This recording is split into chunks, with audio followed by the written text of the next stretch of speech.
I am a lawyer. I practice in the areas of litigation and corporate commercial. In the beginning, I meant to focus in corporate commercial. I did an MBA in law school, took all the business law courses, and had a keen interest in intellectual property that I nurtured. But then when I started practicing, I was quickly outed as a litigator.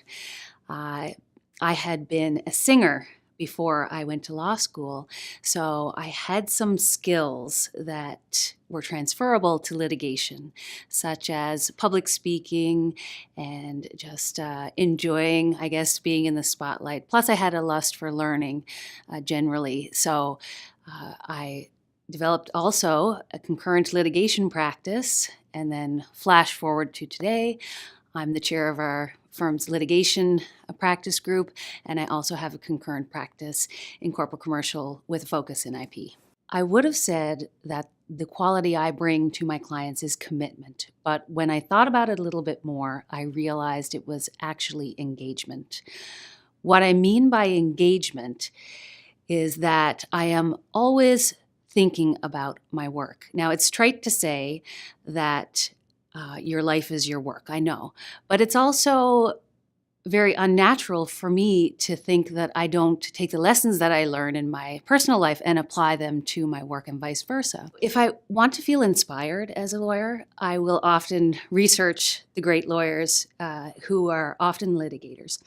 And one thing that I notice, they all differ with respect to their strategies, but one thing that seems to be pervasive is that they are always prepared and they value preparedness. But we never get behind what it means to be prepared. For me, what it means to be prepared as a litigator is that you're always preparing, that everything that you do in your life you can use.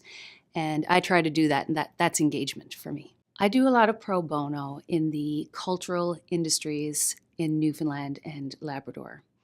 I grew up around artists and musicians, so it's something that's very near and dear to my heart. Once I became a lawyer, I recognized that there was a real opportunity for me to be able to give back to the cultural industries.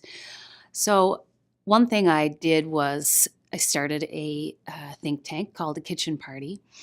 The Kitchen Party essentially helps to achieve a balance between musicians and industry in Newfoundland and Labrador. So we have this really unique problem of having a really high concentration of extremely talented musicians and almost no industry to balance it out. And to have a strong ecosystem, you really need both. So the Kitchen Party aims to develop the industry side of the music industry in Newfoundland and Labrador.